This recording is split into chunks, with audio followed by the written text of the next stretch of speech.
প্রাথমিকভাবে এটি শনাক্ত করবার কোনো উপায় রয়েছে কিনা বা প্রাথমিকভাবে এটি কিভাবে ধরা যেতে পারে?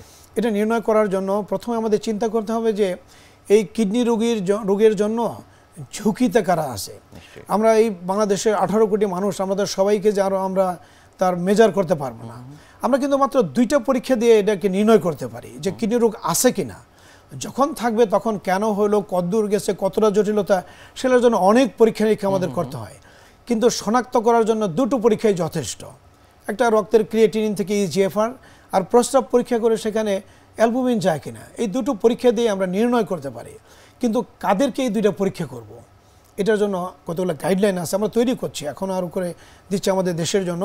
তো সেটা হলো যে যাদের বংশে কিডনি রোগ আছে, যাদের ডায়াবেটিস আছে, যাদের উচ্চ রক্তচাপ আছে, যাদের ওজন স্বাভাবিকের চেয়ে বেশি, যাদের বারে বারে ইউরিনে ইনফেকশন বা মূত্রতন্ত্রে প্রদাহ হয়েছে, যাদের বারে বারে পাথর হয়েছে, যারা ধূমপায়ী।